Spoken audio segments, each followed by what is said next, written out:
you know that's how I am. It's like as soon as I get something, if I start talking about it, then it seems to concretize or to fill out the spaces that I'm living in so that it becomes a different level of awareness for me. Mm. Um, yeah, start talking about it, then it seems okay. So I guess we're on. So good morning. Yeah. So I'm having. I had some stuff that was uploading yesterday when I left off of here, and so when I came in here and got on my computer, it was still in the process. And so nothing was starting up because it was still trying to upload some stuff. And it's like, oh, yo, you got to cease and desist on this. It was yesterday's task.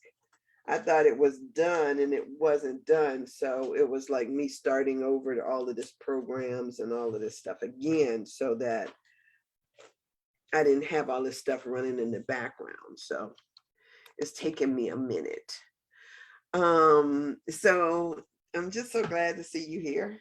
I am glad to be here. I'm glad it's Friday. I get to hang out with Seven. I'm going there right after this to the hospital and How's she doing? stay for hours or stay all night. I don't know what the plan is. I'm just gonna show up. But so far, so as to be expected. Well, she has to have a pacemaker right now because her body is just trying to regulate to it's a rhythm.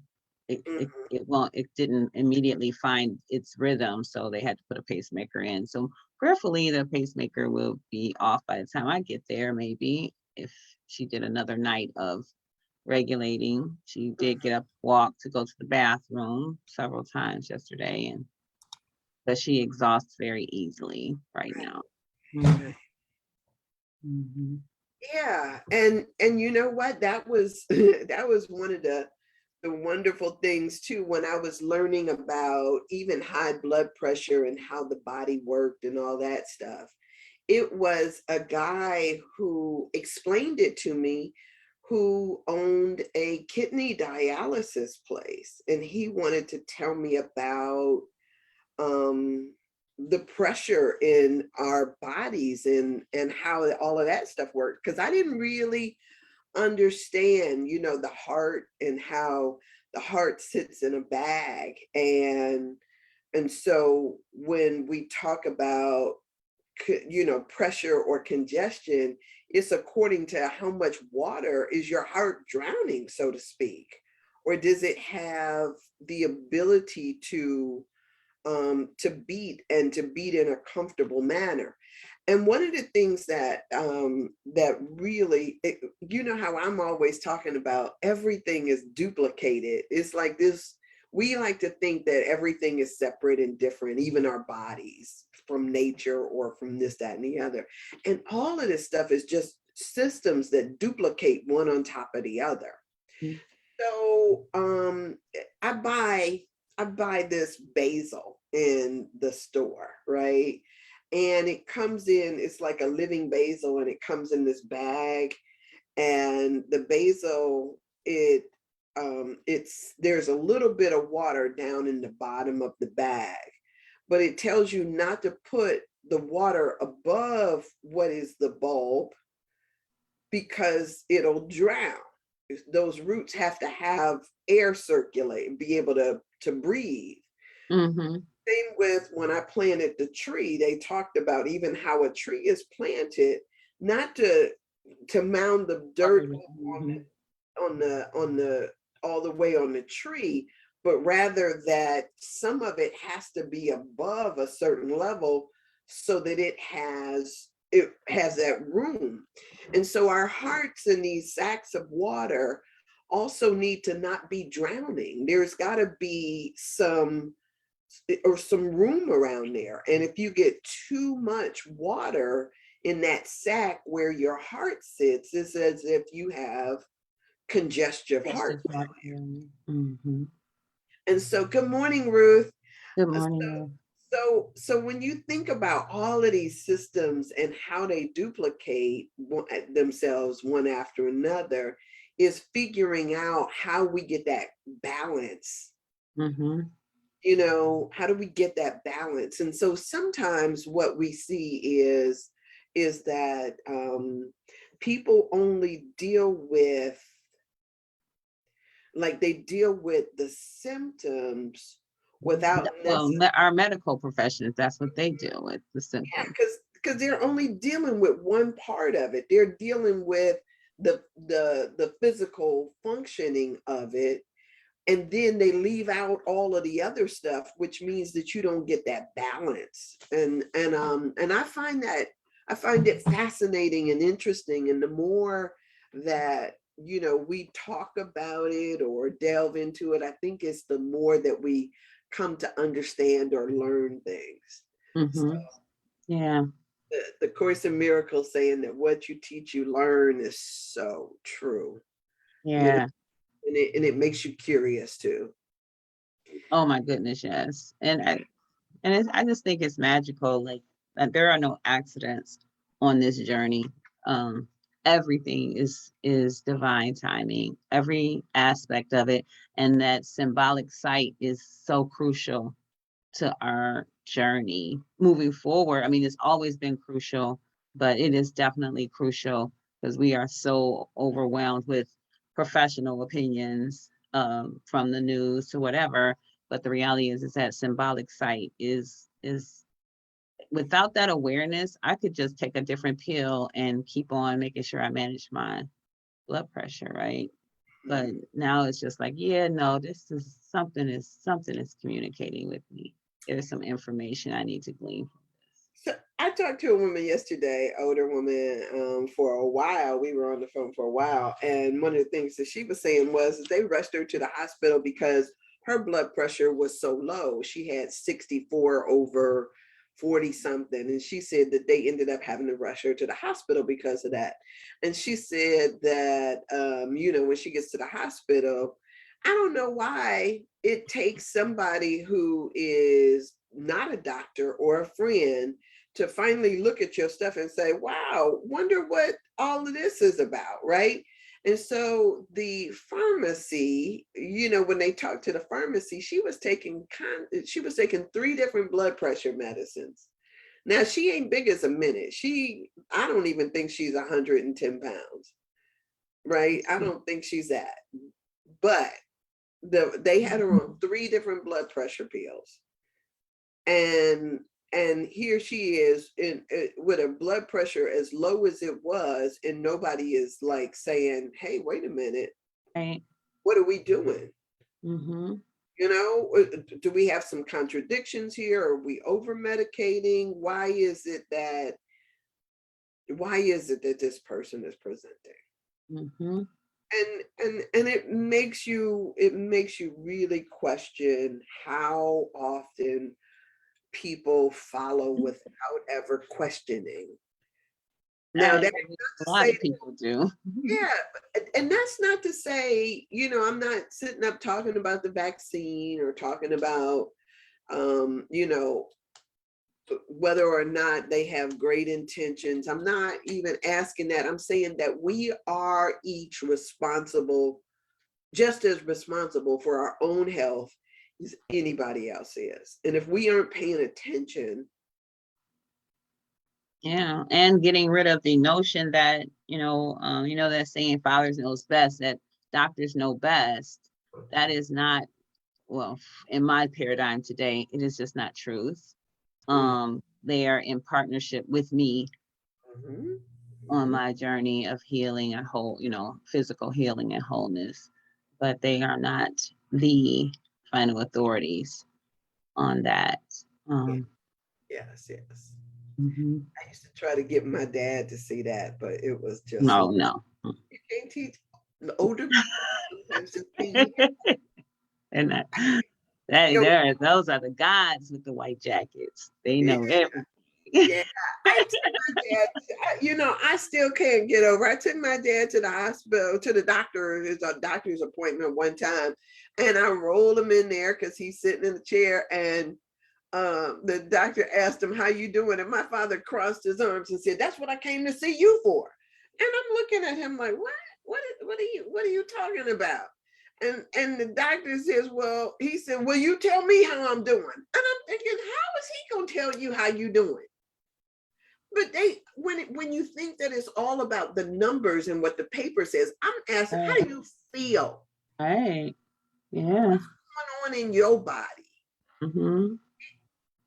And just that taking responsibility, if I know, even for me, I'm just like, when I hear my stomach gurgling, what's that, who are you, what what's going on down there, hello.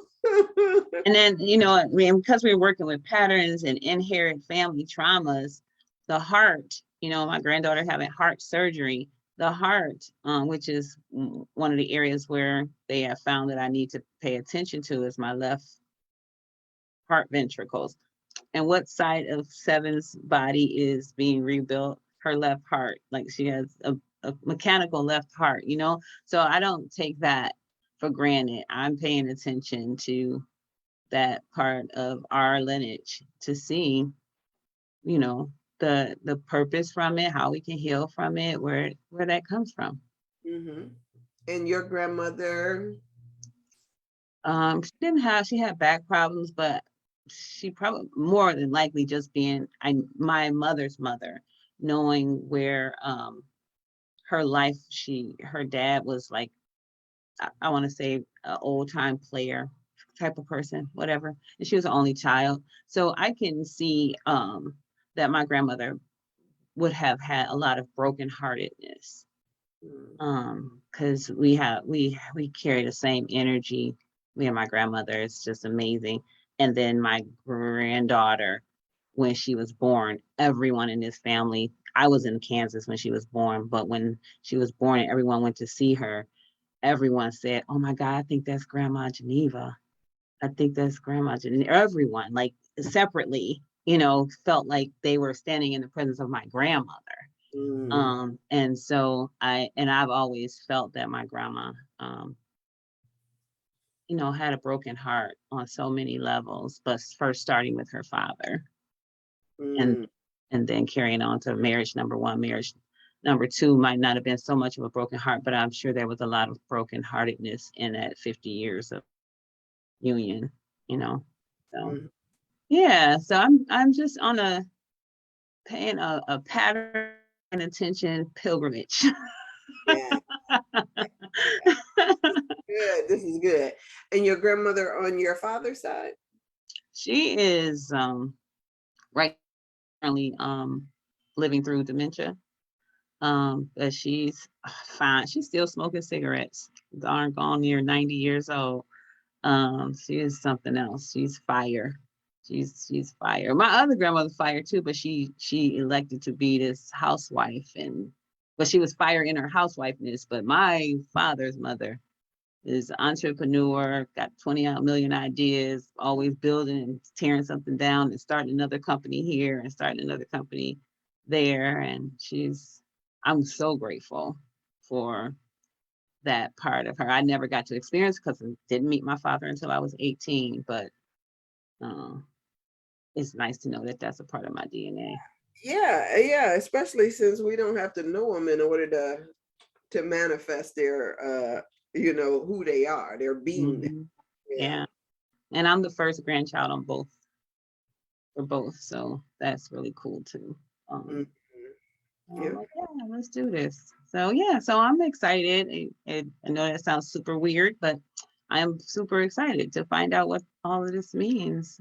Hmm. Well, good. So yesterday I talked about Gretchen. Um, Oh, good. yeah, I talked about Gretchen, and so I wanted to make sure that I circled back with you, because I think that Gretchen's story about how she came to discover that her grandmother's entire family had perished in Auschwitz. And then how do we stand in that energy? What he what he asked her to do was he was like saying that the knowledge that this was what impacted her is not enough.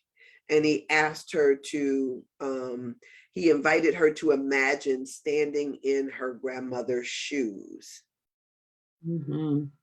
And so, and then he said that, he basically placed some foam things down on the ground and asked her to, to stand on them. So imagine standing in her shoes. And then he asked her to imagine feeling what her grandmother might have felt. And tell me about that kind of exercise. So I use that exercise in couples therapy. Actually, I used it yesterday. It's pretty powerful. So you get somebody who says, "Well, when I got married, I wanted to agree to all those things, and I really believe that's what I wanted to do, and I just said those things because I wanted to get married, and now I don't feel that way. And I don't want to do all the things that I agreed to do 10 years ago." Mhm. So we slowed down and I had her say that again, nice and slow. And then I asked the couples to switch places. She's gonna sit in his seat, he's gonna sit over there. And then I said, so tell me what does that feel like from his end to hear you say that? And just her head just dropped down and she used language like betrayal, embarrassed. First she said sad. I said, can we go deeper? And Mhm. then she said betrayed, um, disappointed. And I said, he's probably more disappointed in himself than he is in you. And then he, sitting in her seat, just like almost bent forward and head down, not just head down. We pay attention to all those little movements, bent forward and head down. And he said, yeah, well, you're right on the money. And then she just like her arms just went like this and then she fell back. She said she never considered what it would be like to be him. She was like, I literally never considered it. All I kept considering is whatever her narrative was about the connection, what they were doing, blah, blah, blah, blah, blah, blah, blah. But when I just said, do you want to be in there? Do you want to do this? Why did you do this in the first place? Blah, blah, blah, blah. Let's talk about it. What why can't you live up to that expectation? And then when she ran off the things that she agreed to and said, hey, I can't do that anymore to her partner, and now he's supposed to remain connected and everything, like Mhm. just be okay. And so she just never once for 3 years once thought, dang, that must be really jacked up on his end until yesterday. Yeah. But I think that society just teaches us that that people need to be in marriage or in a relationship, and so they do what they have to do in order to get there without necessarily saying, who do I have to be in order to stay there? Mm, And if we aren't looking at, I guess for me, like lately I keep getting this image of the Cinderella slipper.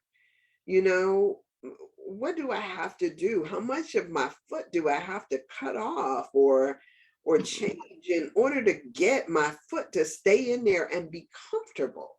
mhm, you know mhm, um and is that price too high? mhm, They talk about those women over in China that bound their feet. You mhm, know, it's we know that if your feet are hurting, you miserable. You are miserable. And a lot of times what we do is we walk around miserable mhm. because we won't kick that darn shoe off and say, hey, I can't do this. And Right. so we do it over and over again without ever getting to the place where we speak honestly and say, ah, that that just that ain't Well, we do that in so one place, you do on all places. And so those same type of people will maintain employment that is uncomfortable and sign up and say, instead of saying, hey, this is not a good fit for me anymore, and try something different, they'll stay because longevity in some people's mindsets is a mark of success, which, and you've been married twice, I can tell you that's not true. So it success is that the fact that you just did it and you did it and you're done. That's the success of it. But the longevity is not the mark of success. And yeah, so that is that. But I don't even know if I want to agree with that you did it is the success. I'm not even because one of the things that I'm stuck on, like I gotta show up as my honest, truthful self. Mhm. And I just be like, oh, that's a nice little box. It's all ornate and decorated, all nice and pretty. And it seems like it's better than all of these other boxes. But the truth of the matter is no matter how good it looks, and no matter that it's gold and got all of this stuff on there, it's still a little box. And I just can't fit. I Mhm. just, you know, So I so don't know. Help me explain what you mean by not being a success. I don't know what you. is getting married the success? I mean, I don't. No, I didn't say that. I was saying that no, that's not what I'm saying. I'm saying that even though I had the two marriages, some people would say, oh, they didn't go right, or that wasn't a success because there was no longevity. But I feel like they lasted as long as they lasted, and that was over, and that was the success for that experience. I didn't know that you were talking about your particular marriage, or I just thought you were saying getting married was the success. I thought. Oh yeah, no, I was saying that the relationships were the success that they were for the 8 years and the 20 years. Those were the success that they Yeah, were, as yeah. opposed to, oh, you need to stay in it for 50 or 60 or 70 years in order for it to be considered a success. And I just don't agree with that. I think that keeps people, I can speak from my own journey, it keeps you stuck Mhm. when you imagine that I'm supposed to grow, change, and evolve with in this space where it's not reciprocal, like it's not working. Just Yeah, not, it's not working like that. yeah, So you yeah. just decide to do something different. So good morning to Everett. He says he's wishing us both the grandest of Fridays, filled with Thank you. images of greatness, clarity, and peace of mind. And I So received that. yes, thank you so Thank much. you. Let us report Yes. that back at you, darling. Thank you Yes. so much. Yeah. So yeah, Well, yeah. I think that so so so we had, I heard somebody talking just the other day about the American dream and what the American dream looks like. And some people will aspire to the American dream, if that's a house, a picket fence, 2.5 kids, the car, some people will aspire to that idea that has been put out there that it's the American dream because somebody said it's the American dream. But what I find is that we don't think enough about, well, is that my dream? yeah, because I'm like, well, I'm sitting here writing right here because I'm about to put this in the book too. Like, this is good. I said, but there's a soul dream, and that soul dream is to simply become who you are. Because Yeah, because that's the dream. That's the real dream, yeah. is becoming who you are. Who you're meant to be, and what resonates and makes you happy, right? And so but I don't think that we are encouraged enough to really look deeper at things and ask ourselves those questions. And so I think that is one of the challenges that we have to address, is this for me? Yeah. Or I want to go back to what we were talking about in the book, about standing in other people's shoes. Even that becomes somebody else's experience that I gotta now break free from. I gotta get free from all of the experiences, all of the expectations that, not get rid, let me not say that. I need to become aware of all the experiences that are influencing my simply becoming who I am. Mm-hmm. Mm-hmm. Because there are experiences that are that are there. I don't there are experiences that influence how I get to simply becoming who I am.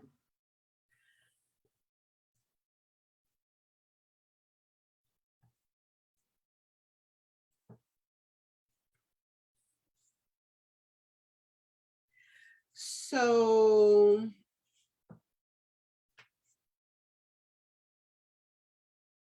if we are paying attention, Mm-hmm. I think absolutely. Um, if we're paying attention. Um,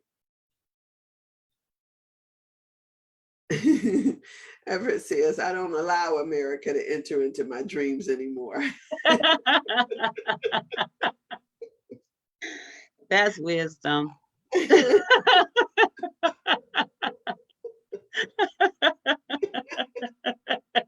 Yeah.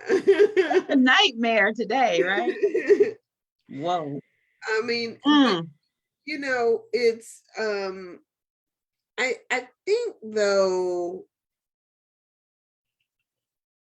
I I think that what happens is that we allow so many things to to influence, to be influencers in our stuff. That's why we have commercials, that's why we have advertisement, because it works on people. If I can make you believe that this car is going to make you somebody, or if I can make you believe that going into debt to buy this house that you really can't afford to heat will make you more important or somebody, if I can make you believe that, I can get you to do things that you might not otherwise have to do, whether that means going into a work every day and doing all kind of stuff that you might not otherwise do. I mean, we hear so many times over and over again, college students going to school, becoming doctors, when that is not their passion, not their desires. And then they are, sitting in my office, depressed and suicidal because they are so tired of carrying around the expectation of others on them. And yeah, they're carrying the weight of what other people expected of them all the time, over and over again. And we can call it the American dream, or my parents' dream, or my family's dream for me, and no one stopping to ask, what is my dream for me? Right. And we're carrying that, and talking about carrying family patterns. And so that person's parent who wanted them to be a doctor probably wanted to be a doctor themselves, and for whatever their journey was, they have their issues or challenges with the generation before them, their parents. It's just so many. But and I get that, but the question becomes, and I think that it's powerful for us to get to know what the ego is too, right? So tell me what you would want to do if you weren't trying to impress other people, right? Because sometimes what we do is we try to pick out the thing that sounds most important, you know, or what make everybody else be like, oh, put other people in awe and all of this other stuff. you know, it's funny because I used to run into people who would tell me about, name dropping people, or people who would tell me about, what their husband did, or what so and so, or who they. I'm not thinking about all of that stuff. I don't even care what you do, to be honest. but it is this thing that a lot of times we get caught up in what we think other people think, or Where do you what. think we learned that from? Oh, I think society teaches that to us over and over again. Mhm. But how we have to have the courage, though, to do what it is that we desire to do, regardless of what anybody else thinks about it. It takes courage to shift, to make changes. Absolutely. It does. First, you have to be aware that that's a necessity. Or, yeah. Or simply being aware that you have a desire, Mhm. right? Not and not even, sometimes I see people who do things out because that's what they do, right? People go and they work factory jobs all of their life, but have a passion when you go home, right? Have a hobby, have something that you do just for you, not for a paycheck, but Mhm. just because it enlivens you. Mhm. Mhm. And that to me is more of walking your truth, because I get it that we got to do what we got to do in the moment. There's a lot of, you know there's a lot of people who aren't even aware that they have a desire or a passion or something that they could be good at, or something. They don't, some people are not even aware of that. Or if you ask them, they'll say, I don't have anything. I don't have, I can't think of anything. I don't know. I mean, I see a lot of people, and it's not something that is on their radar. People are Right. just simply surviving and following the rest of the herd. It's like, I'm just doing what they're doing, but when they do register uncomfortability and pain, is when you can then say, hey, this is a great opportunity to make a different choice. Do Hmm. you want to do that? Do you want to make a different choice? Hmm. Yeah. Everett says the most significant thing to believe in is self. Without it, one will struggle with manifesting your personal vision and fulfilling your dreams. Excuse my spelling this morning, but yeah, okay. Yeah, I mean, and and so it's so true. But that is, it's almost like when the teacher comes around the room, or people come up to you and ask you, what do you want to be when you grow up? I was so proud of my nephew who is in college, and I asked him, I said, so what's your major? And he says, agriculture. And I said, agriculture. And he was like, yeah. And I was like, you like farming and stuff? And he was like, yeah. I was like, you a city boy. What? I was like sitting up there thinking to myself, like, now, and what was so impressive about this is, remember, I was telling you about my grandfather was a farmer, right? Had all his acreage of land. And I was so impressed, like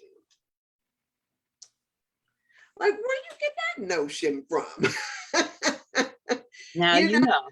know, I said, now you know.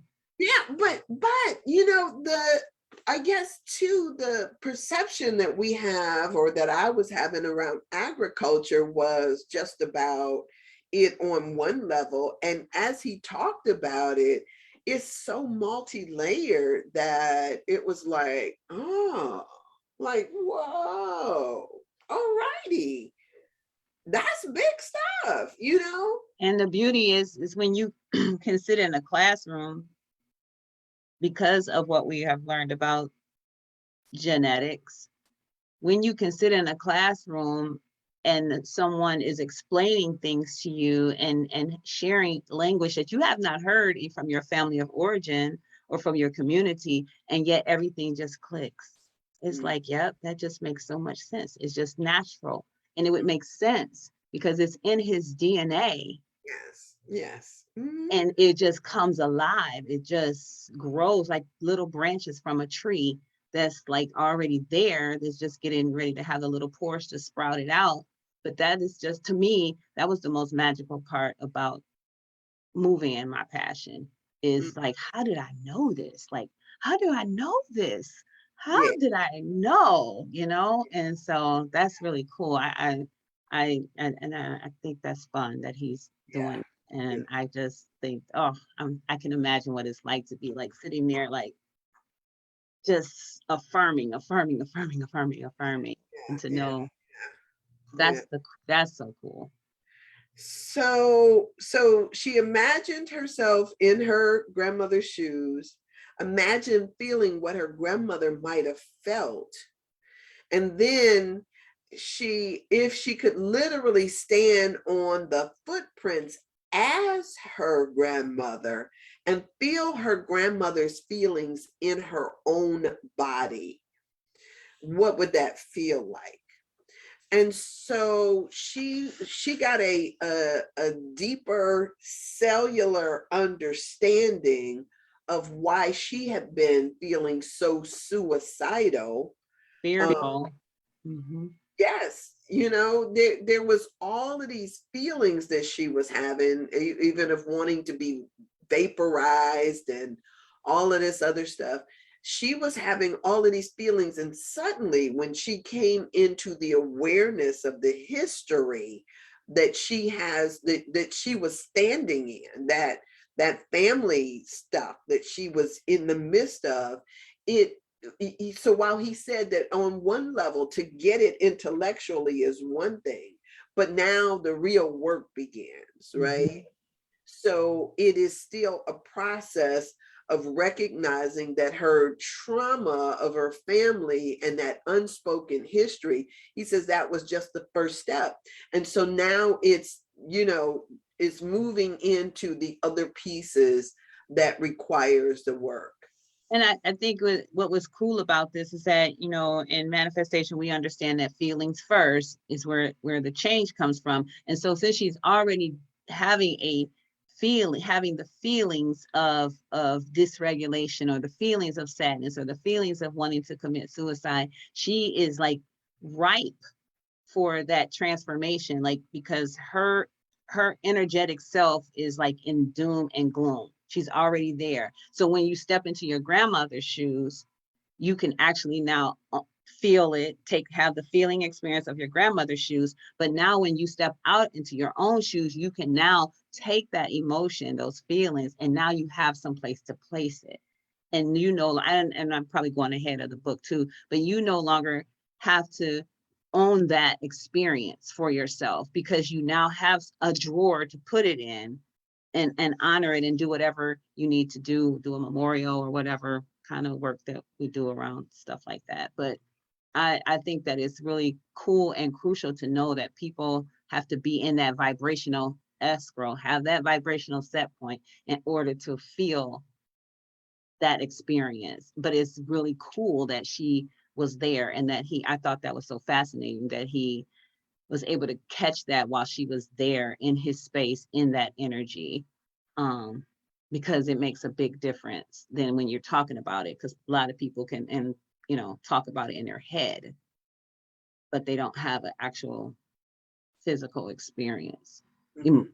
vibrational experience. Yeah, so he says here that he says it's human nature that when the pain is too great that people tend to avoid it, rather than own it, they tend to be in a space of yeah, how do I numb this? How do I not see it? How do I not feel it? How do I, is it that I need to be vaporized? Is it that I need to take some drugs? Is it that I need to, how do I avoid it?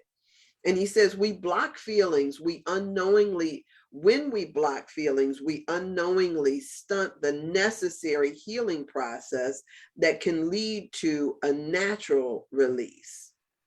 So that's why when people recover from drugs, if you do this work, and now you everybody will know now, but so when somebody starts using drugs, you can, if you pay attention to a conversation with people, you can always say, when is the first time you started using drugs? And if they say 14 or 12, or I can say, did you start using drugs at 14? Or did you start using drugs at 12? Did you start using drugs at 9? Because the mentality, how they process, how they react to life circumstances is always, a lot of times, I'm gonna say always, is oftentimes associated to the first time you started numbing your mature level. So you can be sober now. The mind has got to, the mind and body needs to catch up to your sobriety, your older self. And that can be very hard when you around a bunch of grown people and you still back here responding and reacting to life like a 12-year-old. And people don't have patience for that. Yeah. And so that's a lot of why people kind of go back on drugs. I mean, there's so many psychological ramifications to sobriety and recovery. Well, I find that in a lot of situations that people get stuck at a certain age frame. I mean, when people go into jail, they get Yeah, stuck. same difference. Yeah, they get stuck in a certain age frame. I mean, people get stuck for whatever reasons. And so you know, at a certain point, though, it becomes this thing. He says that sometimes pain submerges until it finds a pathway for expression or resolution. And so it's like, if the pain submerges, it may not reemerge in the person because it never finds, it can't find resolution in a 12-year-old sometimes, right? And so that might jump to the next generation or jump to somebody else. But the pain body, as we talked about the other day, the pain body has to be healed. Yeah. Ever says some people never climb out of the rabbit hole. They, you know, sometimes they don't. And so but it's there's still resolution that has to happen. And so he goes through and he says the symptoms will resurface, right? And sometimes it's difficult to explain, like you were just saying, if it's something that didn't even start with you. Right? If you're like Gretchen or like Jesse, it didn't start with them. And so it's really difficult to explain the situation that they're in. And so all of this is kind of like, you know, I mean, the scenario with the couple that you were talking about, it could have been something totally different. It could have been that she didn't start off with the thought that I need to just, you know, get this man. It could have started off with something totally different. I had a friend of mine who it seemed like such a big part of her, because her mother was a single mother, because her father wasn't in the picture, it seemed like there was such a big part of her that needed to prove to herself that she could get married and keep a man even if she was miserable in the midst of it. So it seemed like she had something to prove, more so than really having the desire to be in or with this person. She had something to prove. Proof to And by her whom? having something to prove, she was willing to do what she needed to do to get into that situation, into the marriage, to make it work, because she probably had so many judgments against her mother and her father and why theirs didn't work. Okay. So the motivations behind people's actions may have absolutely nothing to do with with what the current situation is. Sometimes we look at people and we like, oh, I know I don't like him, but the idea is I need to get in a marriage and make it work because I need to prove to them that this can be done. And then Prove to whom? That's what I keep asking.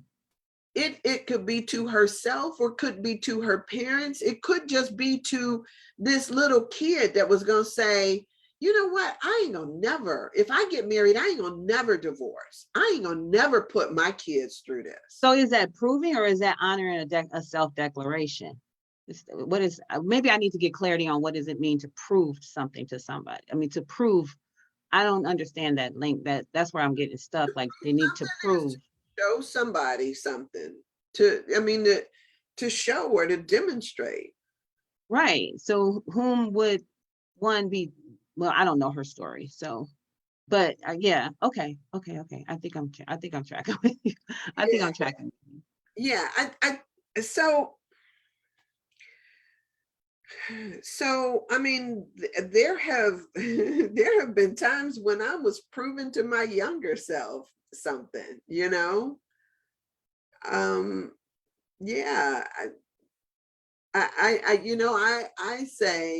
I remember saying to myself when I was a teenager, if ain't nobody else in this world gonna love you, I'm gonna love you. And that was a declaration that I made to myself and that I had to prove every single day. I had to wake up in that energy every single day, and I still do. Not because now it's because I really do, but that wasn't where it started off at. Okay. It started off me trying to figure out how to do that. How do I love myself when I got all these judgments about myself? How do I stand in that space? And sometimes that just looked like me being arrogant, me being, oh, well, I'm better than you. Sometimes that's what it looked like. But I found out that that's not what it was. Mm-hmm. Mm-hmm. And so, we proved to ourselves, I can do this. I can do that. I can write a book. I can wake up at 5 a.m. I can do this. When in our other mind is like saying, no, the hell you can't. Well, what you mean we ain't doing nothing. And I'm like saying, girl, let's go. Let's go. Yeah, I mean, I think sometimes that's the idea of proving something. It could be to anybody, or it could just be to yourself. And we just keep showing up. We just keep showing up. Mm-hmm. That's like somebody saying to you, yeah, well, prove this right? Prove this stuff right. Prove to me that healing is possible. Prove to me that that everything is alive. Prove to me. I mean, we could be doing. So that's what I was wondering, like when you were saying that you didn't know if she was trying to prove to herself or prove to someone that staying in a marriage was it for the longevity, but that is circumstantial. So I don't have to even go on. I get it. I just didn't understand the language with that example, but I get it. Yeah. I guess that's yeah. So that was the impression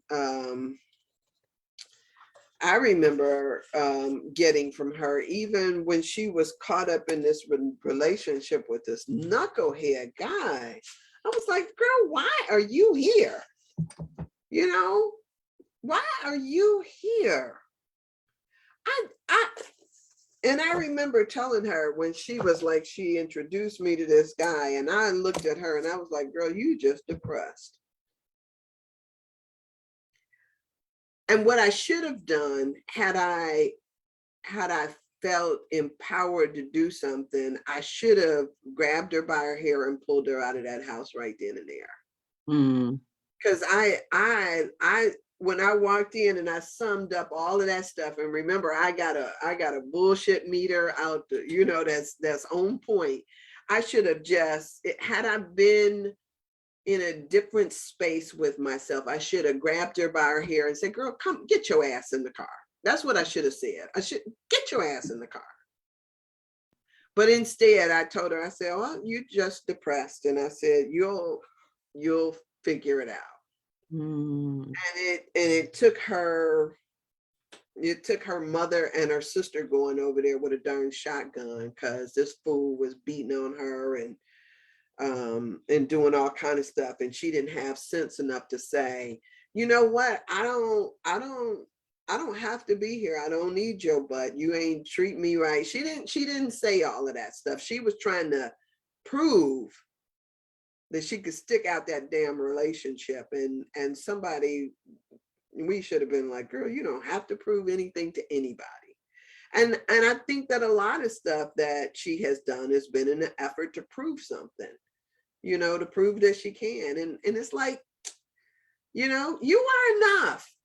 You know what I'm saying? You are enough. You don't have to prove to us that you can stay in a relationship.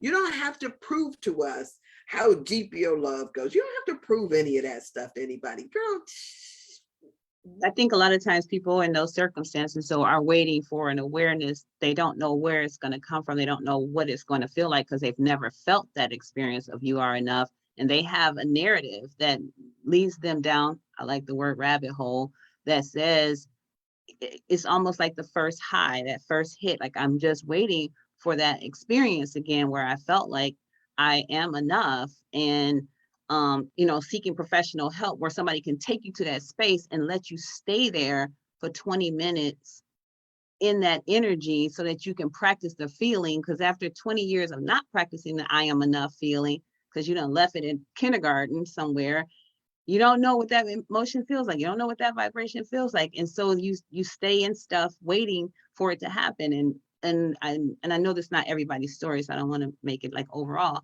but in those type of situations that you just explained, you stay in there because there's a narrative that you are trying to rewrite over and over again, waiting for that feeling that this moment, this dinner, or this sex night, or whatever, to be the night that registers for her that I am enough. mhm. There's this guy I met, nice guy, right? I'll say it like that, nice guy. This amazing house, right? He had, amazing credentials, amazing all of this, right? And there's this part when you first go out on the date and all of that stuff, and supposedly you could be looking at him and thinking like, I hear the bells. I'm hearing the bells because he's got all of the pedigree and stuff that you're thinking that is just perfect, right?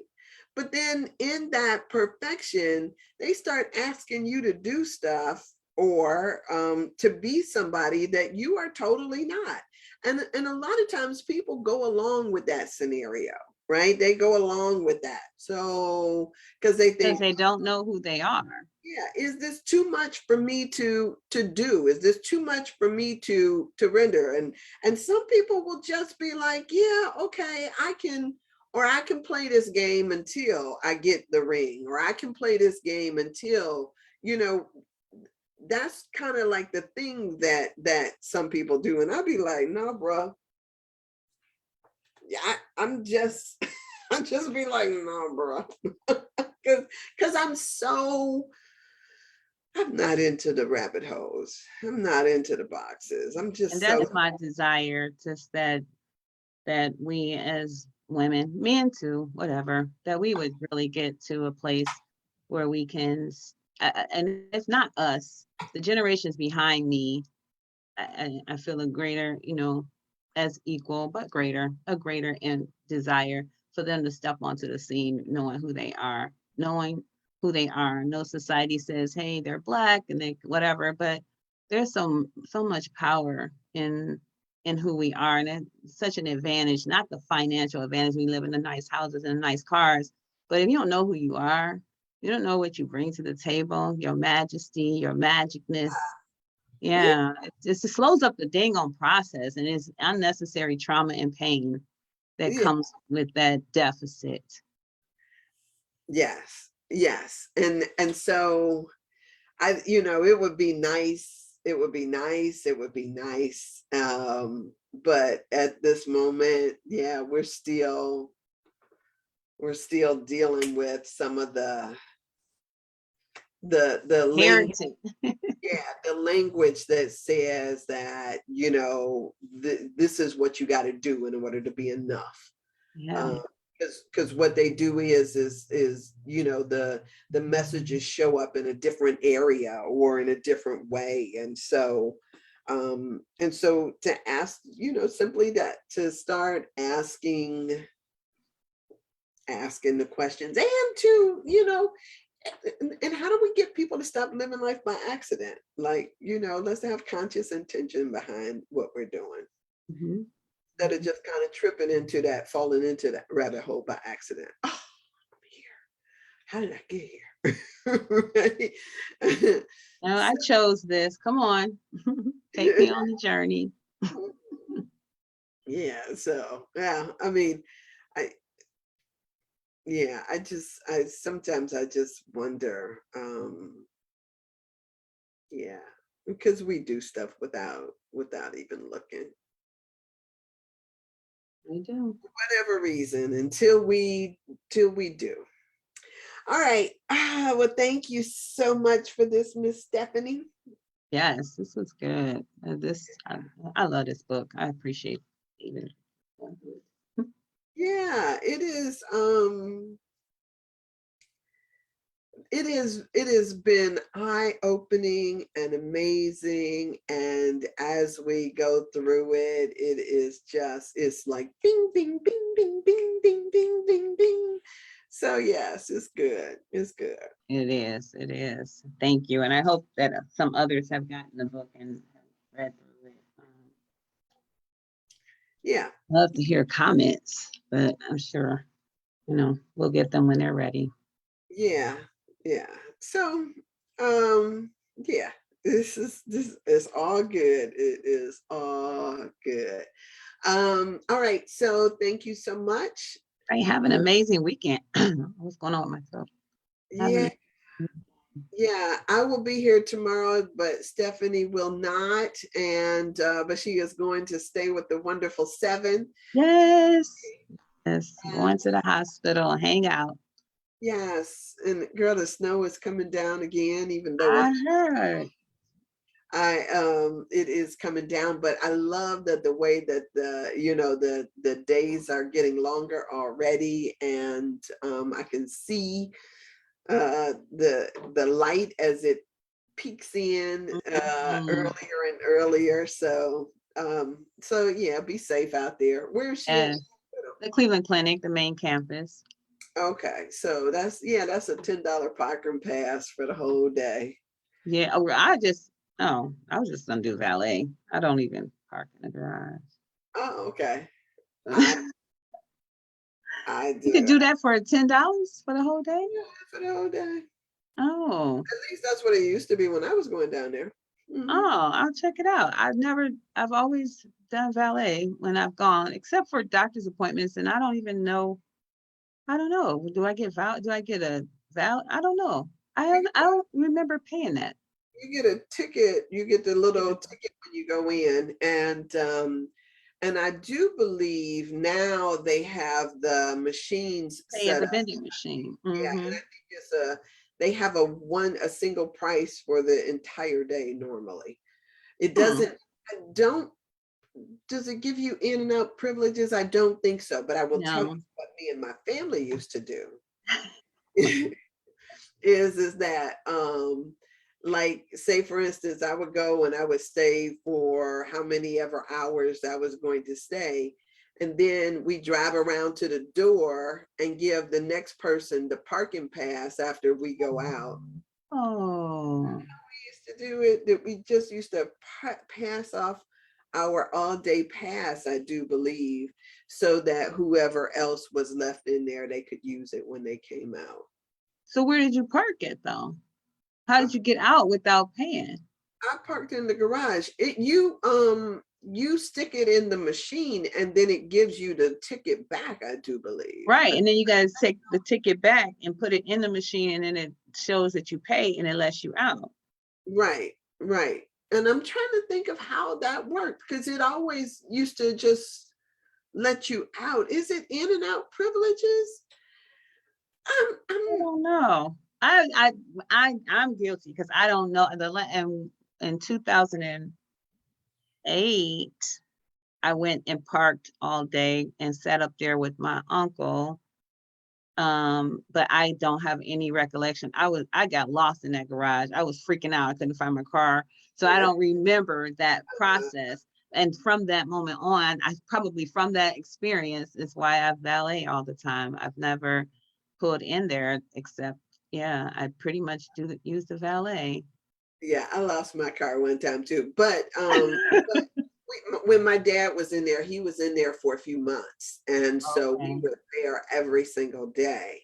Okay. It was trying to figure out Yeah. how to cut some of those costs. And sure, and what happened is that the church um wanting to do something for the family, I think that they bought us a week's worth of parking passes. So Okay. the Yes, they way do we have got that. yeah, the way that we got them in the first place was somebody gifted us these all-day parking passes. Okay. And then we realized, oh, well, we got all-day parking passes and all of us can use the all-day parking passes, is how we started doing it. So we just passed it one to the other. That Have somebody makes sense. walk down with us when we go out ready to go out and get the pass and take it back upstairs so that we can, yeah. Okay. Well, I'll find out. I think we're going to find out today how long she's going to be, if it's going to be 7 days, 14 days, 5 days. I don't know. They let people go home early now. Yeah, So not a yeah, little bitty baby anymore. So yeah. before she was in there for almost 3 weeks. So we'll see. Yeah, my dad was in a coma, so he was, yeah, it wasn't, yeah, it wasn't that. So Mm. anyway, so thank you so much. Thank Bless you. Have a great weekend. Thank you you. again. You too, dear. All right. See ya. All right, y'all. I'm out of here as well. I am excited. I'm excited for the day, not necessarily the weather of the day, but I'm excited for the day. So I bless you. If you are interested in this book, let me show it to you again. It Didn't Start With You by Mark Wolin. You know what, I will try once again to get in touch with Mark Wolin. It would be nice to have him talk to him in person. That would be so cool. Or over Zoom, which is what we do now. Just talk to him over Zoom and get some of the nitty gritty on this book. But all of us could be doing this same excavation work in our own lives. So don't look away. Don't be shy. And know that we are born into families, right? There's a certain level of embarrassment that people, I know, embarrassment and shame that comes along with sometimes how we judge our families and what our families have been through, but it's no fault of yours because it didn't start with you, right? And even if it did, so what? It's yours to do now. The healing is yours to do now. So just do that. And hey, happy fun, faithful Friday to you too, Sarika. And we're getting out of here. So blessings to you all. And I will be here tomorrow. I'll be here tomorrow, the same time, 7:30-ish to 8:30-ish. And on Sunday I'll be here at 1. So blessings to you, and I will see you tomorrow. God willing, and the creek don't rise. All right, see ya. Fun, faithful Friday.